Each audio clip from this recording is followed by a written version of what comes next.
تو نائلہ مامی کے اندر کا ممتا کا وہ پرانا جنون اچانک ایک عجیب سی وحشت اور دیوانگی میں بدل گیا۔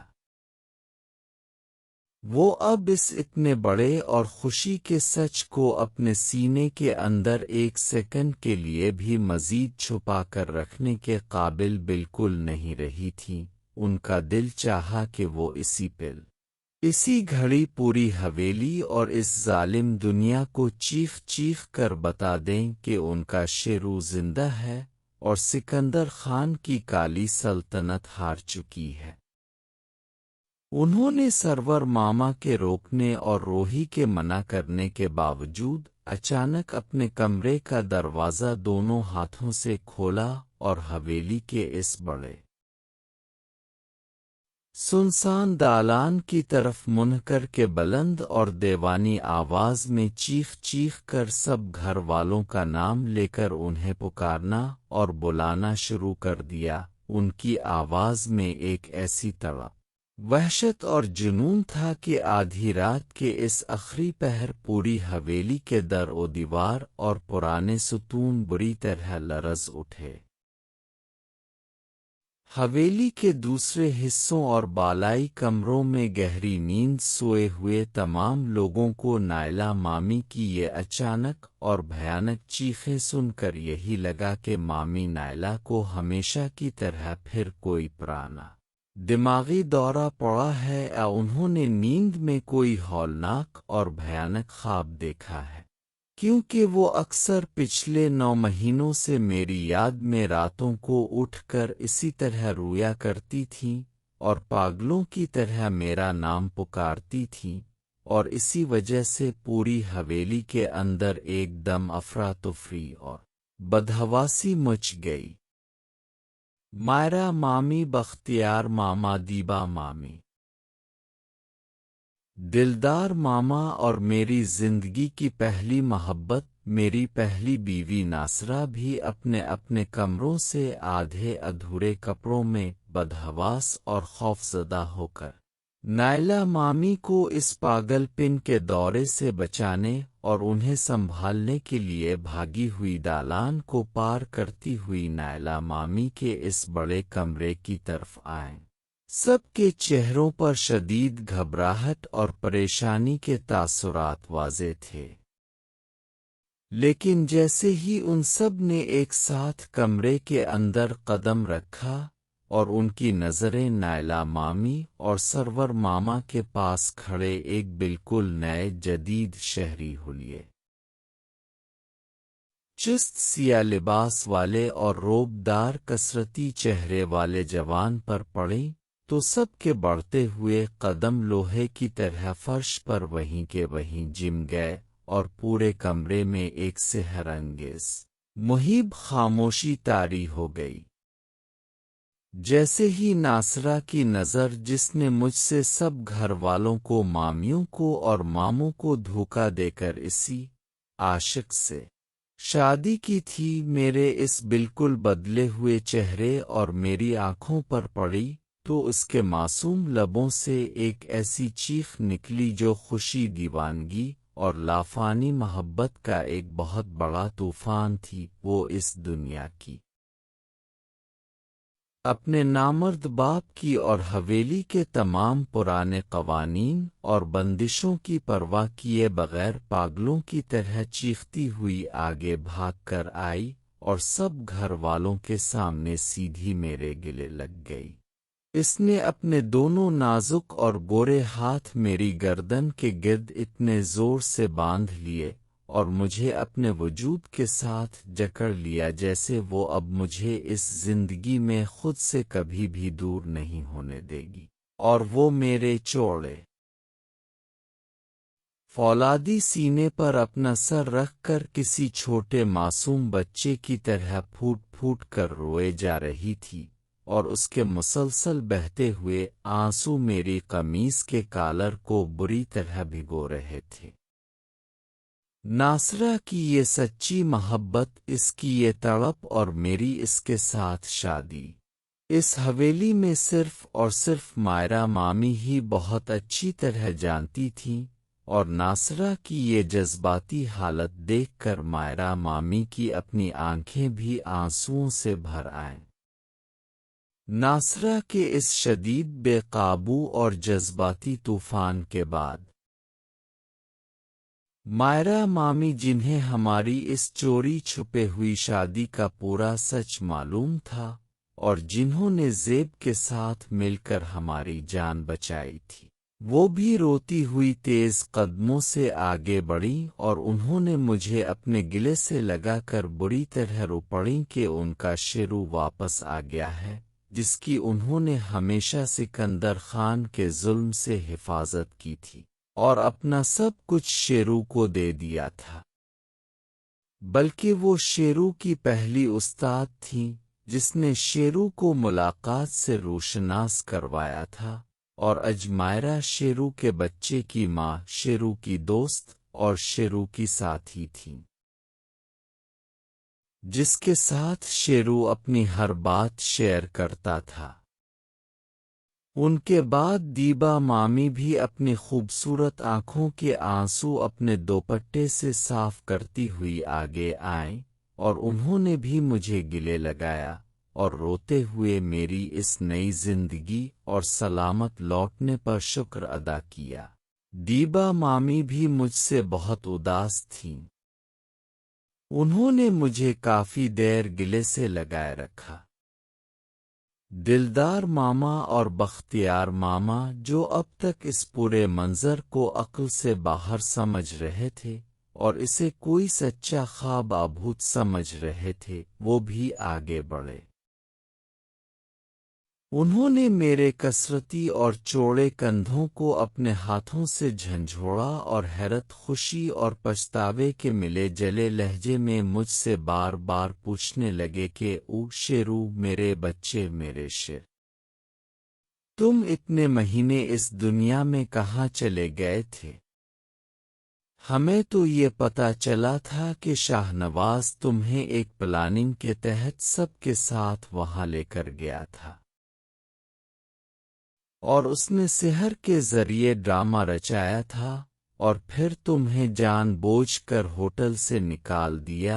اور جنگل کی طرف بھیج دیا جہاں سکندر تمہارا انتظار کر رہا تھا، اور اس نے تمہیں مار دیا تھا اور تمہاری لاش تک غائب ہو گئی ہے۔ تم نے ہم سب سے، اپنے ان مخلص ماموں سے، یہ اتنا بڑا سچ کیوں چھپایا اور ہمیں اس دکھ کے دوزخ میں کیوں جلنے دیا؟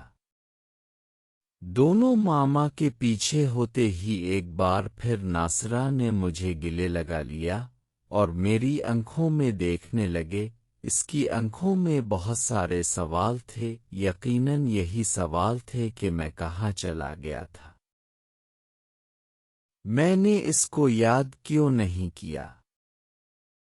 جب کمرے کے اندر جذبات کا وہ پہلا شدید ریلا اور ہنگامہ تھوڑا پرسکون ہوا اور معصوم ناصرہ نے مائرہ مامی کے بار بار سمجھانے اور کہنے پر میری گردن سے اپنی گرفت کو ہلکا کیا،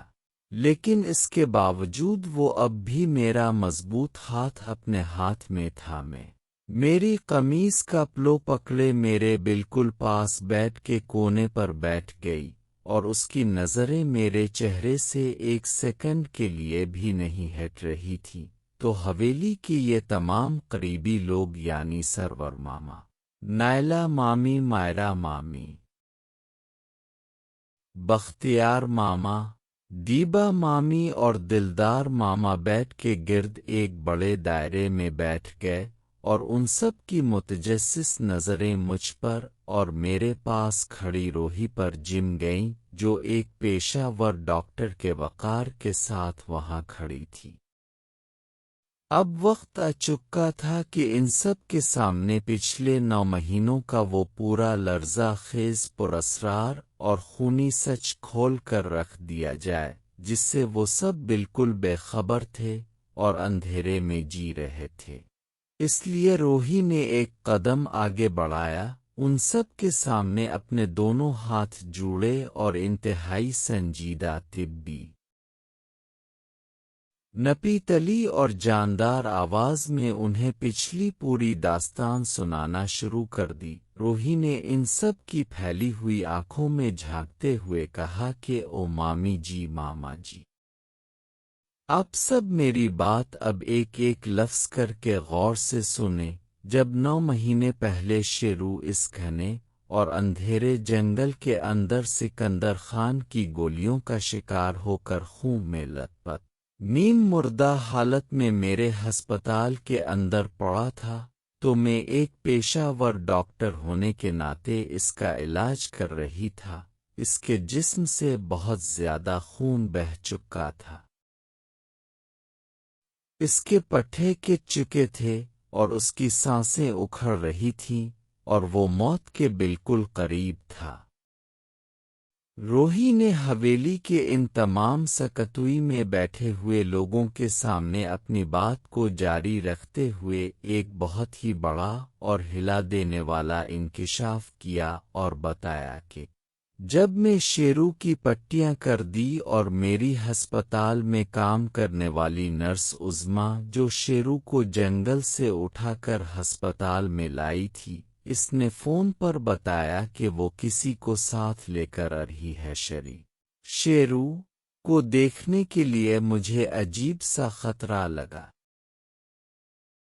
میں نے اس ہولناک خطرے کو بھانپتے ہوئے ایک سیکنڈ بھی ضائع نہیں کیا، اور میں شیرو کو اس کے بیڈ سمیت بالکل خفیہ طور پر عملے کی مدد سے پچھلے راستے سے اٹھا کر اپنے نجی اور محفوظ گھر لے گئی، جہاں کوئی اسے ڈھونڈ نہیں سکتا تھا اور نہ کسی کا شبہ جا سکتا تھا۔ جیسے ہی میں شیرو کو ہسپتال سے لے کر نکلنے میں کامیاب ہوئی، سکندر خان کے ان بے رحم اور شفاق غنڈوں نے ہسپتال کے ایمرجنسی وارڈ پر ایک بہت بڑا، منظم اور خونی حملہ کر دیا، اور وہاں اسی بیڈ پر موجود ایک اور زخمی لاوارث مریض کو، جس کا پورا چہرہ پٹیوں اور خون سے ڈھکا ہوا تھا، شیرو سمجھ کر اندھا دھند گولیوں کا نشانہ بنا کر وہی موقع پر ہی مار دیا، اور یہ جھوٹی افواہ پھیلا دی کہ شیرو کا خاتمہ ہو چکا ہے اور وہ مر گیا ہے۔ یہی وہ سب سے بڑی وجہ تھی کہ سکندر خان اب تک بالکل اندھیرے میں تھا۔ وہ بے فکر ہو چکا تھا اور سمجھ رہا تھا کہ اس کا راستہ صاف ہو گیا ہے۔ روحی نے نائلہ مامی کے کانپتے ہوئے ہاتھ کو اپنے ہاتھ میں تھام کر روتے ہوئے اور انتہائی رقت آمیز لہجے میں بتایا کہ مامی جی، شیرو اس فائرنگ کے حادثے کے بعد پورے 9 مہینے تک بالکل بے ہوش ایک انتہائی گہرے کوما کی حالت میں میرے گھر کے بند اور اندھیرے کمرے میں زندگی اور موت کی آخری جنگ لڑ رہا تھا۔ اس کا پورا جسم مفلوج تھا، اس کے ذہن پر گہرا دباؤ تھا، اور وہ صرف میڈیکل مشینوں اور آکسیجن کے سہارے اپنی آخری سانسیں لے رہا تھا۔ میں نے ایک پیشہ ور ڈاکٹر اور ایک سچی غیرت مند عورت بن کر اپنی پوری راتوں کی نیندیں حرام کیں، اپنے سکھ چین کو بھلا دیا، اپنی پوری کوشش کی، اس کے اس بے ہوش جسم کی دن رات ایک کر کے خدمت کرتی رہی۔ میں نے اس طویل اور بوجھل عرصے میں حویلی کے کسی بھی فرد، ماما سرورا اپنی سگی ماں کو اس سچ کا ایک چھوٹا سا لفظ بھی اس لیے نہیں بتایا کیونکہ میں سکندر خان کی طاقت کو بہت اچھی طرح جانتی تھی، اور مجھے معلوم تھا کہ اگر حویلی سے ایک بھی بندے کو اس بات کا پتہ چل گیا تو سکندر خان اپنے خطرناک شوٹرز کے ساتھ دوبارہ میرے گھر پر حملہ کر دے گا اور شیرو کو ہمیشہ کے لیے موت کی نیند سلا دے گا۔ اس لیے میرا خاموش رہنا اور سب سے الگ رہنا ہی شیرو کی زندگی کا واحد بیمہ اور اس کا تحفظ تھا۔ پھر ایک دن جب شیرو اسی طرح کوما میں بالکل بے ہوش بیڈ پر پڑا تھا اور میں اس کے پاس بیٹھی تھی، تو ہمارے اس نجی گھر کے اندر ایک بہت ہی گھٹیا اوباش، زہریلا اور مسلح غنڈہ زبردستی داخل ہو گیا۔ اس نے مجھے اکیلا پا کر، بے بس دیکھ کر میری عزت پر ہاتھ ڈالنے اور میرے ساتھ غلط کام کرنے کی شدید اور ناپاک کوشش کی۔ میں بالکل لاچار ہو چکی تھا، رو رہی تھی اور اس سے اپنی جان کی بھیک مانگ رہی تھا۔ اس وحشیانہ کشمکش اور مٹی ہوئی امید کے دوران جب مجھے اپنی موت اور بربادی بالکل صاف نظر آئی، تو میں نے آخری امید کے تحت بیڈ پر پڑے اس بے ہوش شیرو کی طرف دیکھا اور روتے ہوئے، تڑپتے ہوئے اسے اونچی آواز میں پکارنا شروع کیا۔ میں نے چیخ چیخ کر کہا، شیرو مجھے بچاؤ، تمہاری روحی خطرے میں ہے، تمہاری عزت لٹ رہی ہے۔